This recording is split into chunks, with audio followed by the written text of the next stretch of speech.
Ditanya Ki Hatim Asom, ieu bisa tenang kieu hirup banguna eueuh masalah boga rahasia naon. Ceknyana boga rahasia sadar 4 perkara.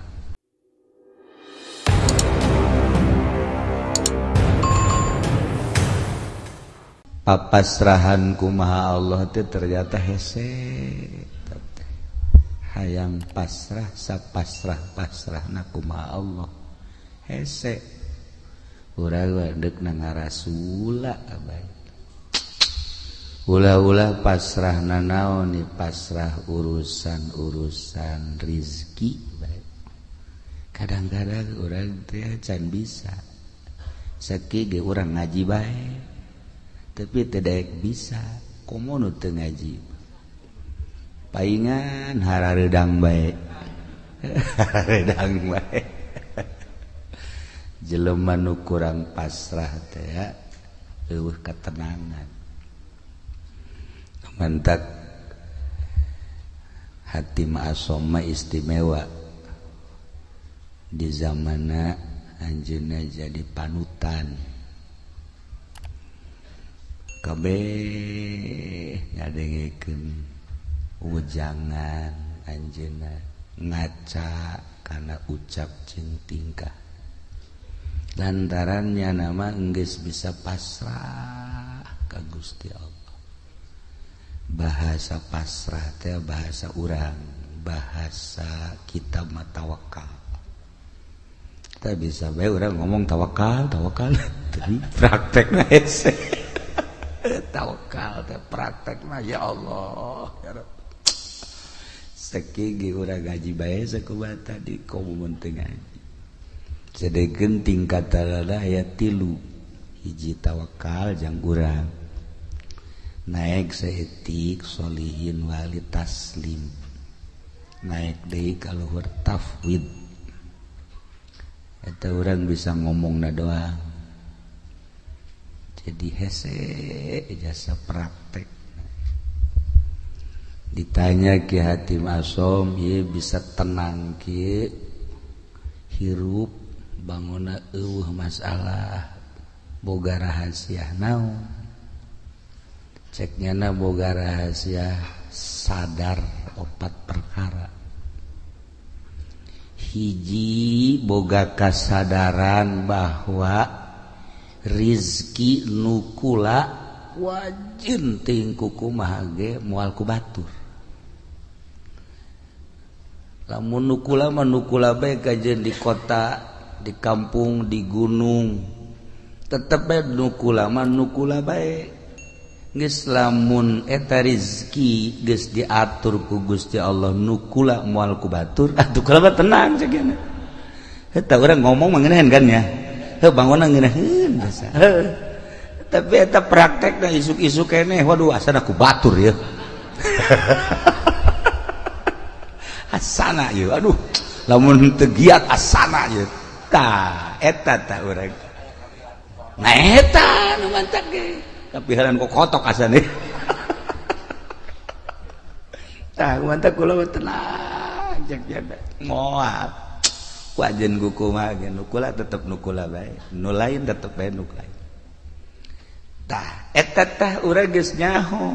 Kos kitu teh geus nyaho tah. Jang ketenangan urang. Tawakkaltu 'alallah. Wala haula wala quwata illa billahil aliyil azim. Pasrah diri ka Allah. Urang mah teu daya teu upaya geus diatur ku Gusti Allah. Urang tinggal sadarna jeung praktekna tanu hese. Tah bisa eta beta hiji tah merdeka urang hirup. Merdeka tah urang hirup tenang.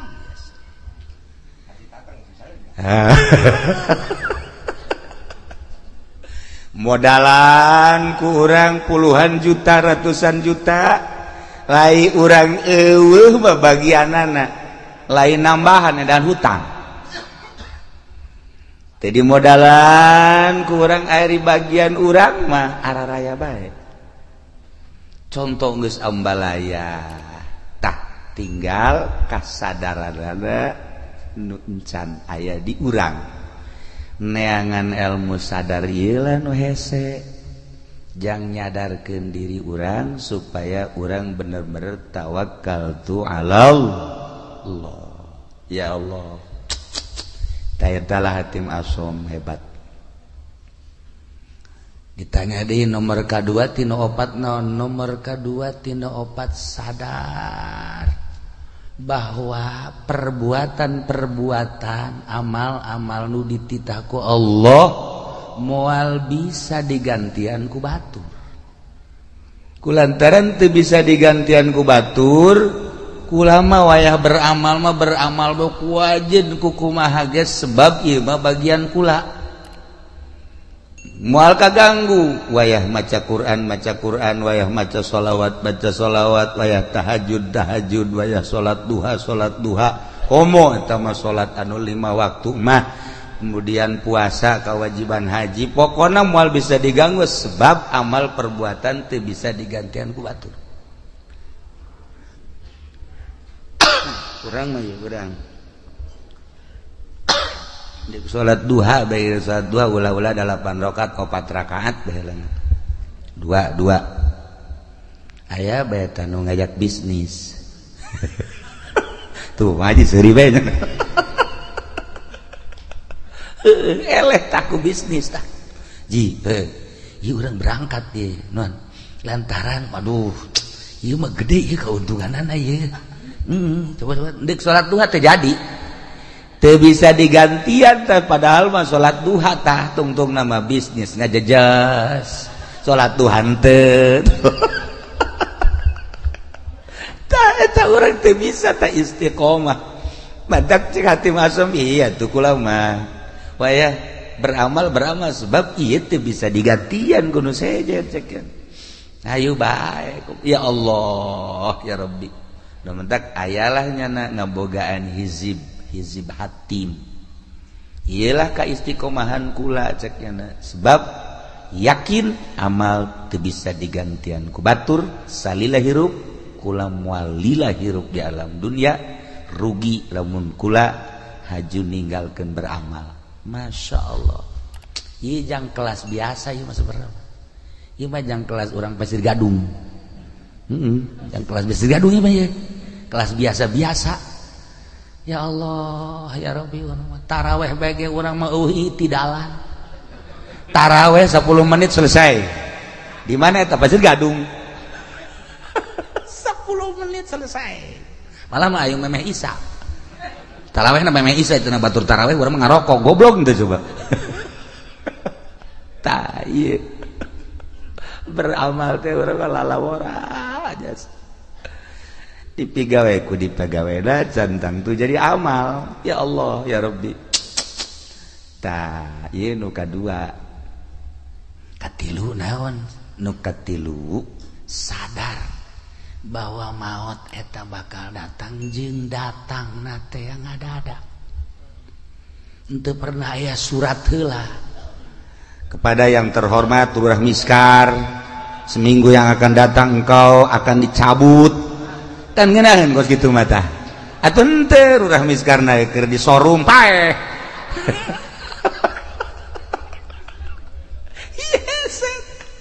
urang ngadenge nu maot di masjid keur sujud senang urang nu maot keur tahlil senang urang maot keur maca Quran masyaallah maot keur ibadah zikir ya Allah ya Rabb maot keur itikaf masyaallah kan ieu mah keur di hotel masyaallah di anu osok mandi aya uapan teh naon teh misal ngaranna ulah seuri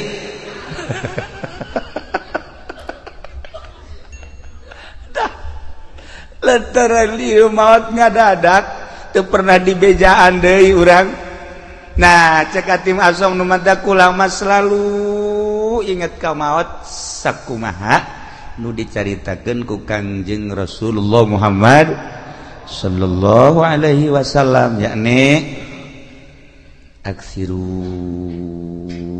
min zikri hazimil lazat lobakeun eling kanu megatkeun kana kanikmatan paeh kula mah terus bae sakena inget ka paeh teh terus bae inget ka paeh inget ka alam barzah inget ka akhirat, inget ka bakal dihisab, inget ka bakal kapanggih jeung Gusti Allah. Masya Allah. Taya nu mantak kurang haju daya ka tadi ka mana ka pantai cerita gitu kan. Nah eta kan poho kapae. Haju segala ka mana di lebaran coba bejakeun ka mana. Tuh solear tuh ngakurkeun beungeut. Tama jeung Zainuddin tah. Jeung pendi ka ditu. Eta kan ngaranna poho kapae eta kos kitu ya Allah ya Rabbi.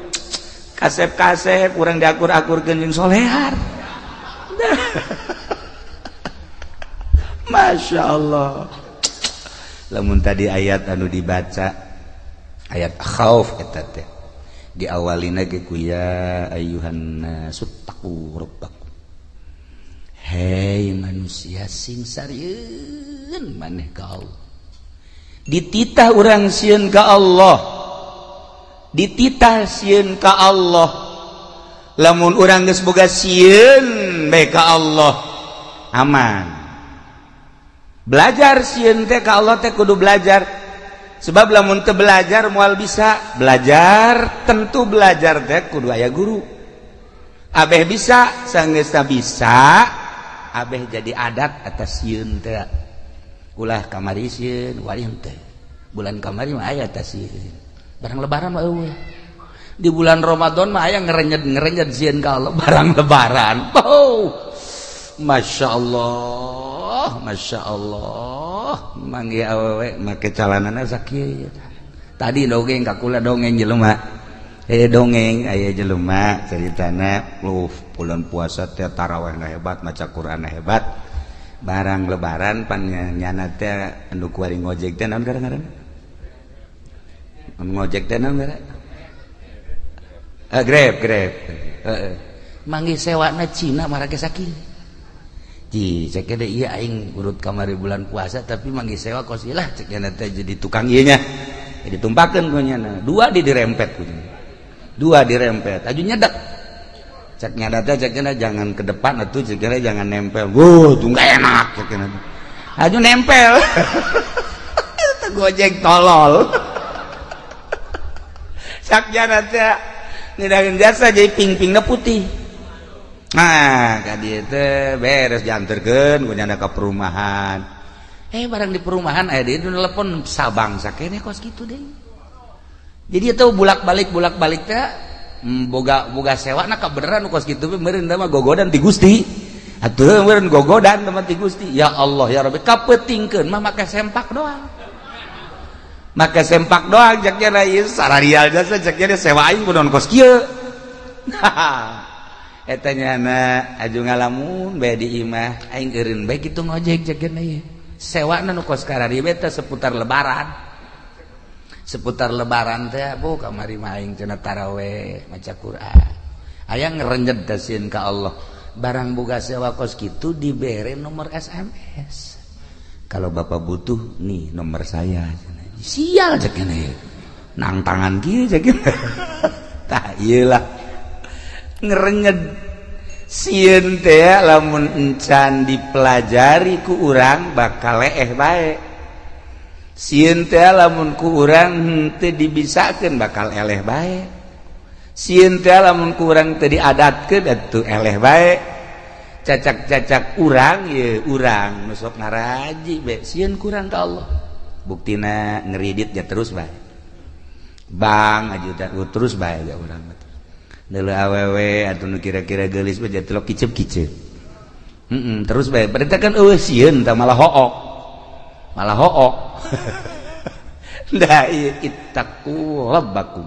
Sing sarieun maraneh kabeh ka pangeran. Inna zalzalata saati syai'un azim.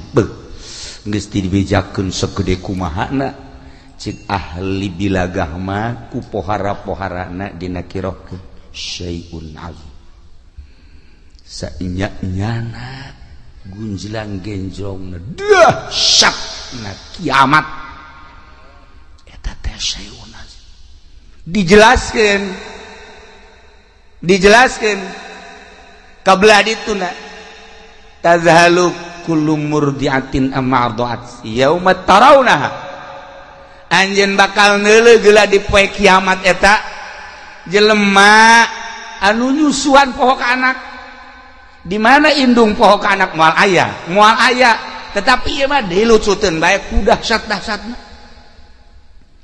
Coba eta masyaallah tadhalu kullu murdiatin amma arda'at wa tadau kullu dzati hamlin hamlaha nu reuneuh ngadadak ka juru nu reuneuh ngadadak brek ka juru geus acak-acakan geus acak-acakan masyaallah bahkan leuleuh jelema teh sukaro wa mahum bisukaro marabok sing goleah padahal mah teu mabok teh naon teu mabok teh naon eta kadahsyatan poe kiamat. Sabenerna mah kiamat eta di hareupeun urang.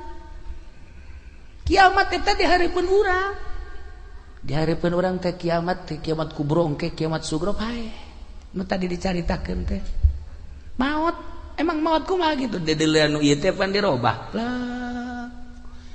Kajeun teuing molotot ge di kieu-kieu tah ku urang di kieu-kieu wal bisa.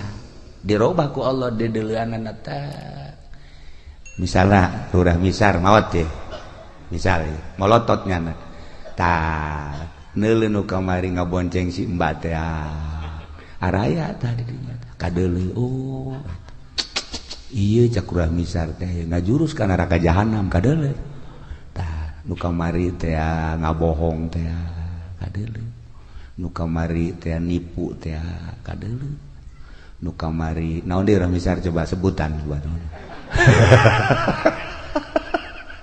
Kadareuleut amal-amal urang anu bakal ngadorong urang ka neraka, amal urang nu bakal ngadorong ka sorga eta teh dibuktikeun eta teh lain teh dahsyat syai'un azim. Inna zalzalatas saati syai'un azim. Masyaallah ya Rabb.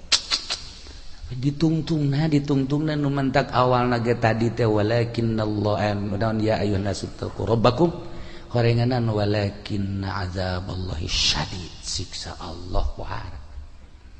Sakira-kira urang dideuleukeun ka siksa Allah setik bae cara neuleuhna Kangjeng Nabi moal bisa seri-seri acan sa Kangjeng Nabi. Niscaya maneh careurik bae. Tapi urang mah pan ieu tenang-tenang bae nya. Urang mah kalem-kalem bae, biasa bae. Deres nu ngora keneh mah ieu nu geus karolot ge biasa bae. Nu geus karolot malah main HP. Boga HP-na ge 3 pan. Moga HP-na ge 3. Tenang, da suka kamar teh lain nasbeh ngeuleuan WA-an.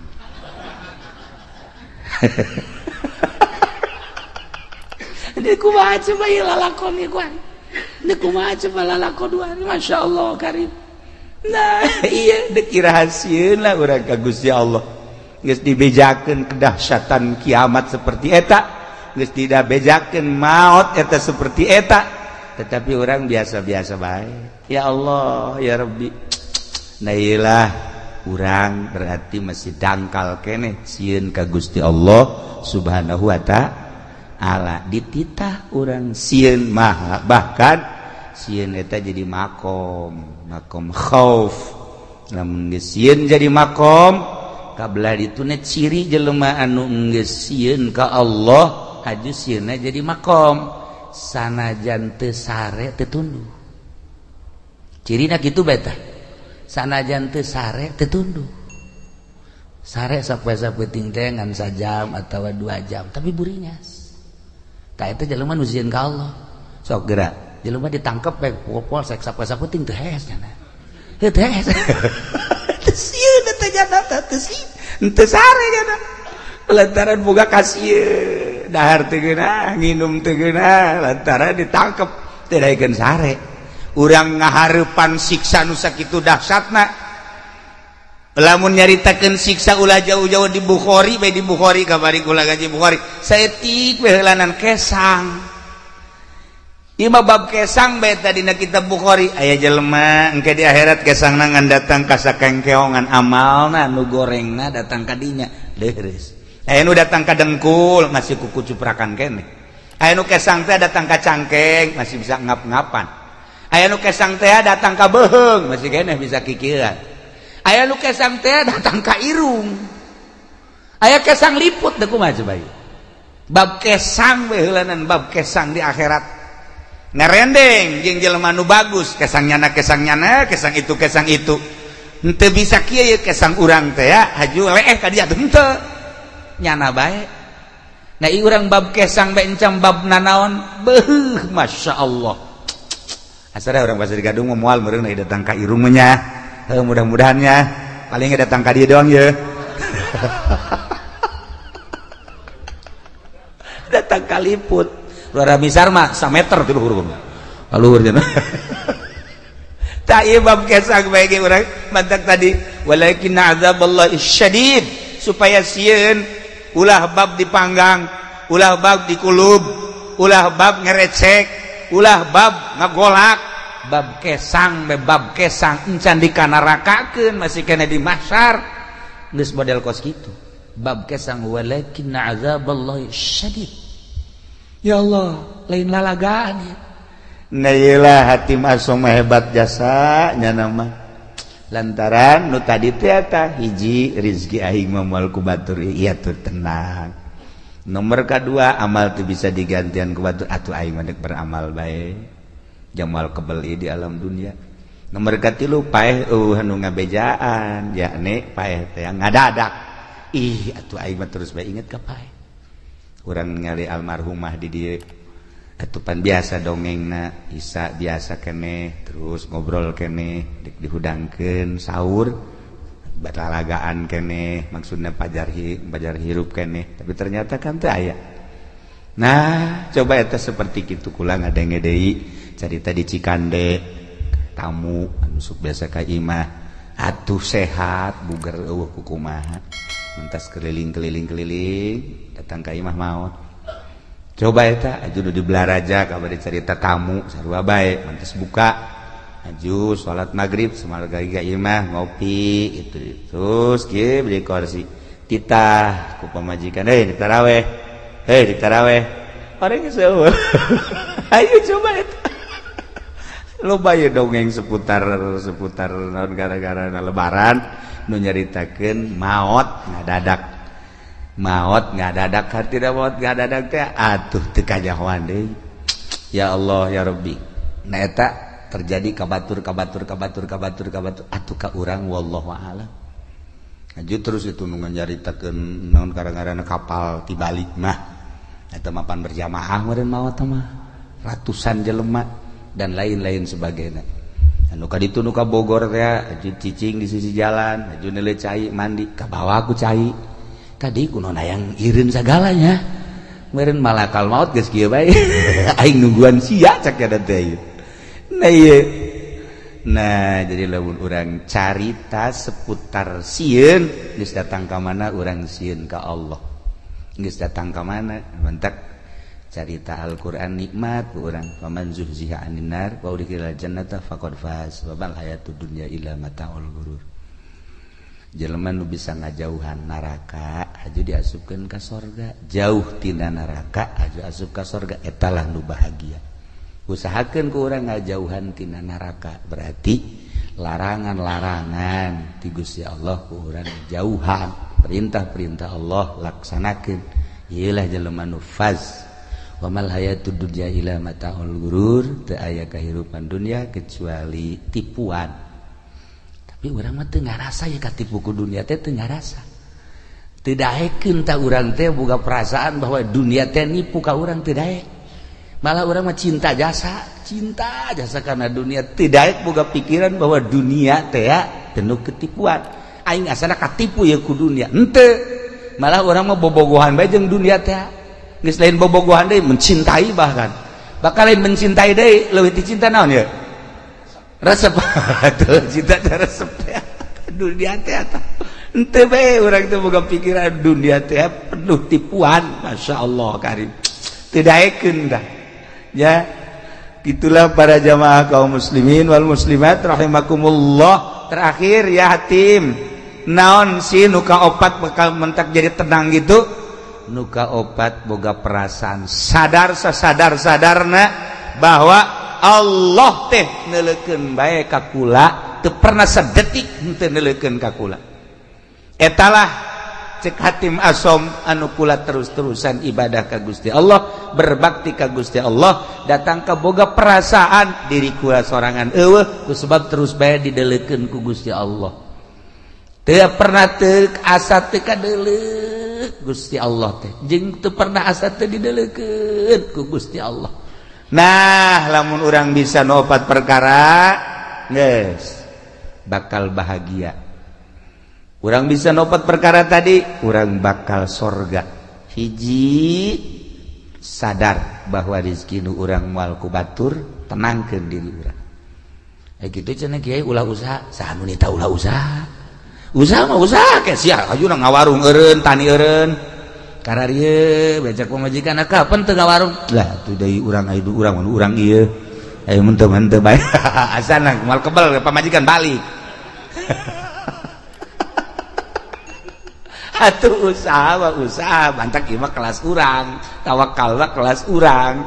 Usaha ngan pasrahkeun ka Gusti Allah, ja usaha naga dititah ku Allah, urang boga tanaga-naga nu Allah, sagala rupa diatur ku Allah, usahana make aturan Allah.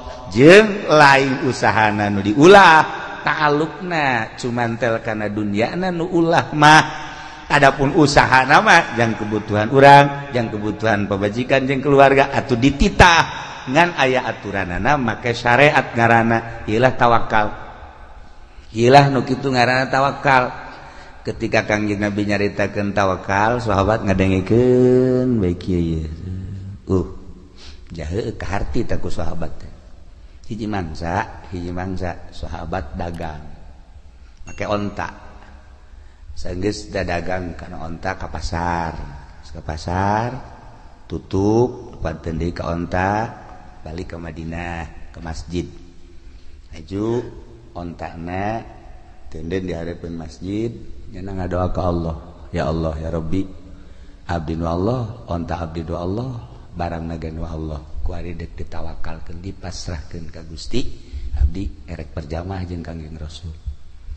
Geus onta ada di luar. Talian biasa. Cukup berarti syariat. Nyana ka masjid salat. Wiridan. Beres keluar, onta anu maling. Nyana ngadoa deui ka Gusti. Ya Allah ya Rabbi, atuh teh dipalingi lain abdi nu Gusti. Atuh onta nu Gusti, barang nage nu Gusti, anu maling nage nu Gusti, sabada Gusti. Eta hebat teh jelema teh. Eta hebat tak kos gitu karena papasrah. Sabada Gusti geus pokona bae. Jangan ngalamun bae kieu ye. Leh cek eta tuh sagala ge nu Gusti sabada Gusti bae cek eta. Leh. Geus, ye bae nya geus. Aya setengah jam mah beureunan. Terus bae aing aing balik aing ieu naik naon cek eta. Duit dibawa, barang dibawa kabeh di onta lah. Tawakal tu Allah. Geus beres. Menang sajam teh aya nu nganterkeun ka dinya. Menang sajam aya nu nganterkeun, onta berikut barang-barang kaget nyana, kakarage nyana neuk balik. Tanya ku nyana, "Ayeuna onta tas di mana?" "Kula pamalingan," cek nyana teh. "Aju, kula dibawa." Bagus dibawa, geus dibawa di jalan aya nu ngahadang. Jelema teu wau ka kula. Kula teu wau ka nyana. Teu ngomongna naon, ngan ngomong sakieu doang. Sia maling jelema nu tawakal ka Gusti Allah. Lamun teu dianterkeun, bacok sia ku aing. Kula ngalawan cek nyana. Begitu ngalawan disempring leungeunna. Leungeunna pegat sakit. Akhirna ditalian leungeunna dibabandulkeun ka di tayeu leungeun kula.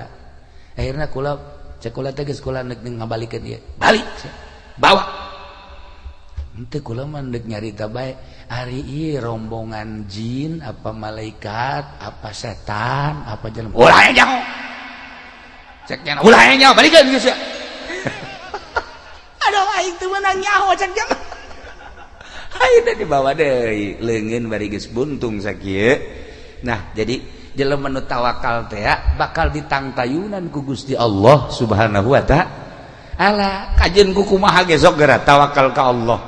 Nah, ingat orang mah bisa ngan ngomong doang tawakal, ari deuk munggah haji be kakarek ngalengkah suku hareup. atuh bismillahi tawakkaltu 'alallah wala haula sungut doang hate mah henteu pasrahkeun ka Gusti Allah hiji cek hatim asom rizki nu urang moal ku batur inget ka dongeng abah bae kukula sok didongeng-dongengkeun aya jelema keur ngadahar jagong teh begitu ngadahar jagong kakarage datang ka dieu nah aya kotok jalak sia cek jalan teh watu eta diudang kotok jalak teh atuh cepat geus teu beunah balik deui ka imah nah cak cenah horeganan geus datang ka sumut ge aya lain rezeki mah dipacokotok bacokotok keur ngalamun bae kieu nang 10 menit ngahanju-hanjunya aya jelema tetangga Assalamualaikum waalaikumsalam enaon kula boga tanggal jagong di kulup ya jamang haji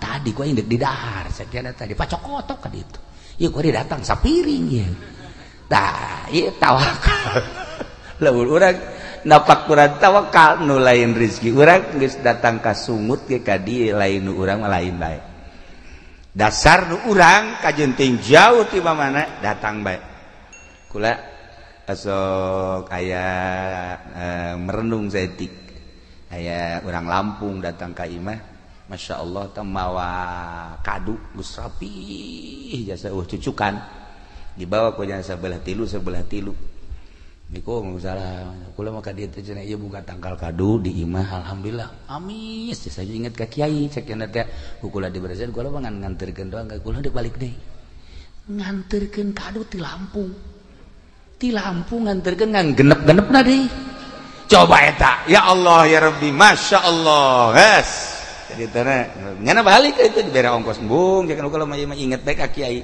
beres kan dihitung tah akulah pamajikan anak kabeh mantep ya pas dibukaan teh aya tamu udah beuki jasa ka kadu